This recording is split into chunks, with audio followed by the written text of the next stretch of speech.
Welcome to the show. I'm Jason Whitlock. Tiger Woods is back, even though I'm not 100% sold. And I'm Colin Cowherd, and I'll tell you why all these bubble teams need to stop complaining about not making the tournament. Enough already. Speak for yourself starts now. I am worked up today.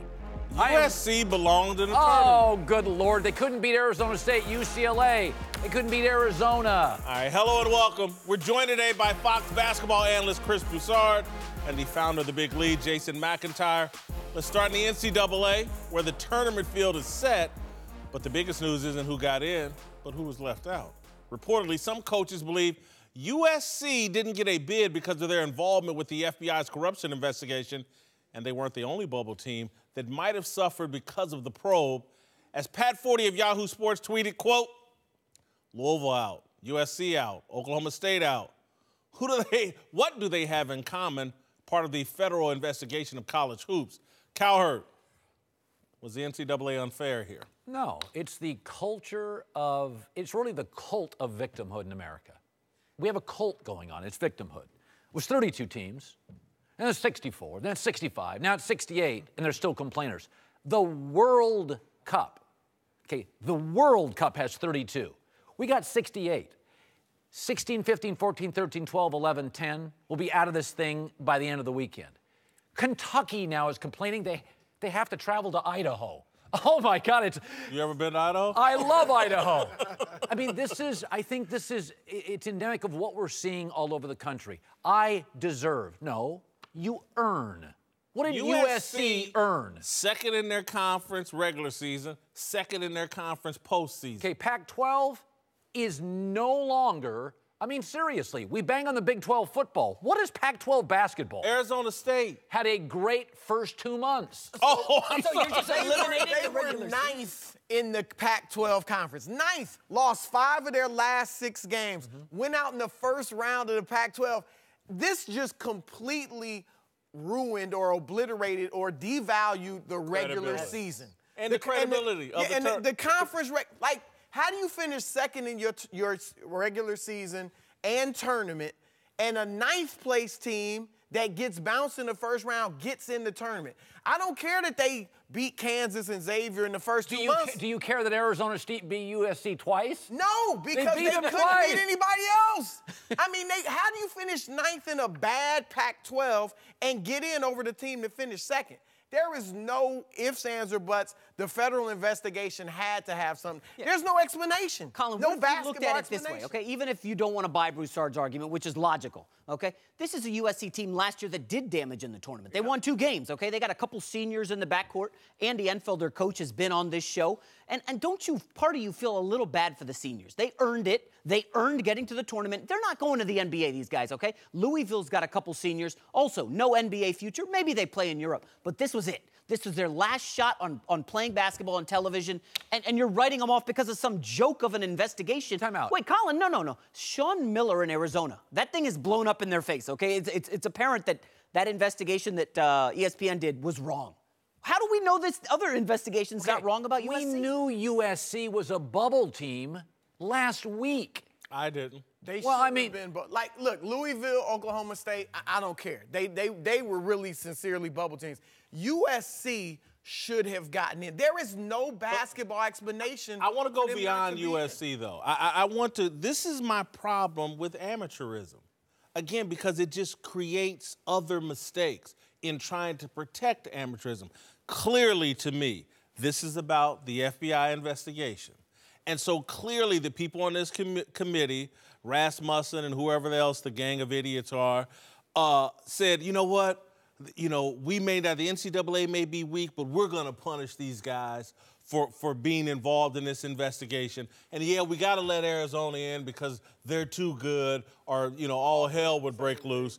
And so this is just, again, they should ignore the FBI probe, let the FBI worry about that, let the NCAA, let Mark Emmert worry about it. Their job was to select the best teams, the best 68 teams.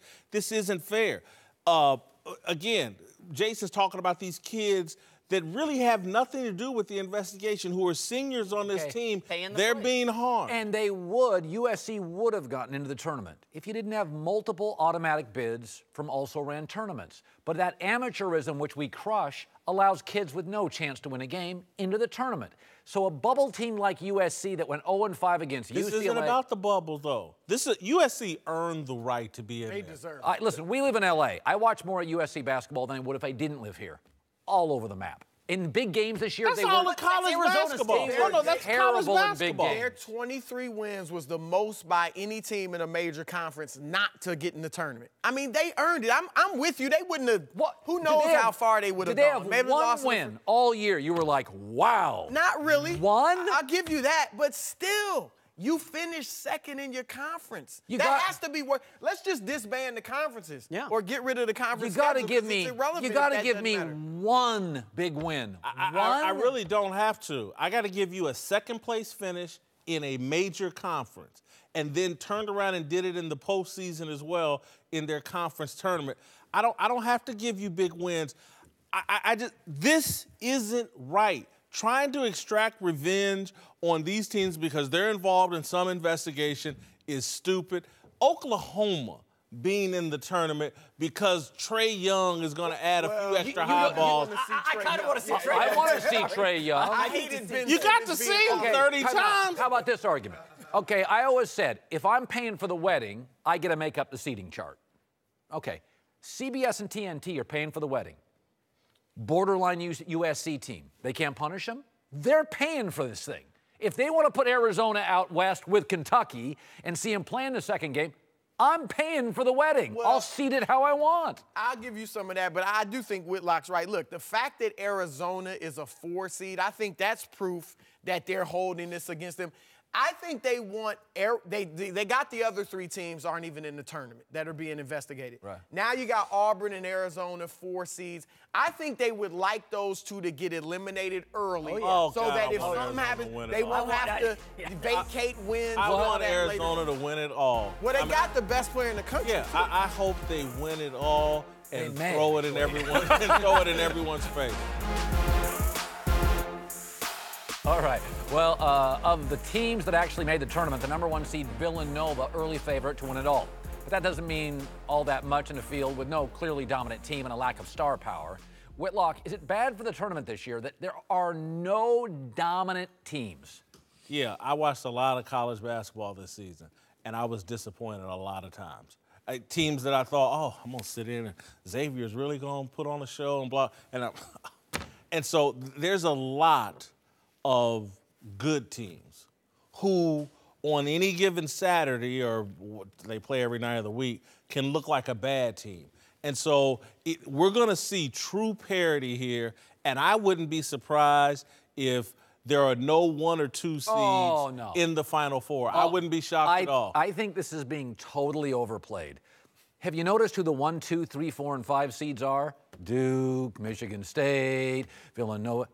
In the last 15 years, you got to have an elite coach and an NBA player. 50 teams in this tournament don't have either. It's going to be the big dog. Gonzaga's good. Duke, Villanova. Upset city, baby. The big brands and the big. I'm telling you, I wouldn't be surprised if the top 8 seeds, none of them make it to the Final Four. Let me ask you this, Jason. So you keep talking about parity, and I think you're right. But that's the beauty of this tournament. All we care about is the final 2 minutes of a game between Georgia State and Texas Tech. And then everybody's glued to their television for drama in the final seconds. You know what do we remember? Bryce Drew. Remember him? Beauty for the first 2 weeks. Yes. No, first week. Or maybe more so the first week, but somewhat the second week. But once you get to the Elite 8 and certainly the Final 4, you want recognizable teams. If you don't have the recognizable Goliaths, Duke, Kansas, all that, then you better have recognizable players. Trae Young, Duke, Bagley's from Duke. Yeah. But if you get an DeAndre Ayton or Colin Sexton, you got to have some of these guys that are going to the next level. If you don't have that or Goliaths, then it's really the only name that matters in all of that, there's 2, Trae Young and Bagley. I don't think people I think he's a great player, but I don't think people are really in tune with him. He plays out here on the West Coast. I don't think the people in the East have seen him play a lot. Well, if they saw Saturday night what he did to UCLA, I mean, he was unbelievable. He's unstoppable. But let me say this about Arizona. We talk about Sean Miller a lot. He's embroiled in the situation. This is a guy who's come up empty in the NCAA tournament many, many times. I know we like DeAndre Ayton, Broussard. I'm telling you, be careful with Arizona, okay? They don't have an easy draw either. That Kentucky game in the second round could be good. I think this is one of these things in sports that's fairly bulletproof. Baseball is down, but people watch the World Series. This is like Starbucks. Binghamton, Beijing, Boise. The brand carries it. I don't watch college basketball for stars. I watch the NBA for stars. Coach K is a star. Calipari is a star. Kansas basketball. I'm not tuning in to watch Bill Self. You're not going to watch. If Kansas is playing. Oh, no. I'm from Kansas City. Of course I'm going to watch Kansas. So I'm not. But I'm not watching Bill Self. I'm watching Devontae Graham. I'm watching. Could I make this argument? College basketball now is a 3-week sport. It's just about the bracket. It is, and to me, eventually, that's going to wear a bit thin. The gambling bracket, you're right. That's what it's really about, and it's really great the first weekend. We've seen some Final Fours in recent years, and we've seen some championship games. Like, oh, my God. Yeah. The product was embarrassing. Yeah, but Butler UConn was that. It was embarrassing. And so I think we're headed towards not just one game. I think when people get to this Elite Eight and the big brands and some of the best coaches just, get knocked out, upset, they're going to be looking at it and go, man, the quality of play is really not good. It's not that televisable. It's not that exciting. Well, this is where it's been going for years, though, because the real talent in the tournament are all freshmen for the most part, who don't mesh with their teammates because they're one and done. And then you got all these mid-majors with juniors and seniors who might be better teams or can at least challenge those teams. And that's where the tournament is. It's getting worse and worse every year in that regard. Years ago, there was this sense that Michael Jordan in Utah against the Jazz was going to be a really poor rated final. Yep. And it ended up being the most highly rated final. Yeah, Jordan. Because we all worried about market size. But why it was great is Jordan got sick and Jordan was getting old, and it was the storyline. Listen, man, if Coach Calipari gets bounced in the first round again, I'm watching for the story. If Coach K could win another, you want him deep. Man, I'm telling you. Want him deep. No, I'm not saying you're not right. But guys, last year Gonzaga played Carolina. There were almost no great NBA players. It was one of the best college games I've ever seen. South Carolina was in the Final Four last year. Oregon. I don't know any of their players. They were super competitive. It's not so much about the brand. It's about the final 2 minutes of the game. Is there drama? Is somebody going to hit a game winner? What? And in college basketball, that's where we are. I have my position mostly because I really love college basketball, and I want it to be fixed. Yes. And I think we're at a time right now in basketball where people are realizing, hey, this system from the selection committee to this, college basketball isn't as healthy as it should be, and they need to fix it. That I agree. Jason McIntyre's back. We're now joined by Fox golf reporter Holly Saunders, who knows and forgets more golf than I've actually ever known. Let's move to Tiger Woods, whose comeback appears to be, wow, back on track, way ahead of schedule. After he notched a surprising second-place finish at the Valspar Championship this weekend, Tiger's best finish in 4.5 years sounded unusually upbeat after it was all over. Yeah, I felt very comfortable. Very comfortable. As I told you guys yesterday, I've been here before a few times, and so it felt very comfortable. And my game was quite solid this entire week. As a whole, I felt very, very good about what I did this week. All right, Whitlock. You shocked he finished second? It's going to surprise you, but yeah, I am. And I was mesmerized. And literally yesterday, this is not an exaggeration, I set a chair within 2 feet of my TV so that I wouldn't miss anything. And I sat in that chair and watched Tiger Woods for 3.5, 4 hours. And I am shocked because, I was optimistic he would be competitive again, but, 4 rounds under par. Yesterday wasn't the greatest. I was surprised he didn't make a few more birdies in that middle stretch. But this was better than I anticipated. him doing it. And now I really think he has a chance to be competitive in the Masters. I was shocked he finished, period. I mean, we'd seen, my whole thing with Tiger is physical. He never grimaced. He looked, for the last several years, he's played old. And he looked young. He was fast, and he had a bounce to him. I thought he looked smaller, to be quite honest with you.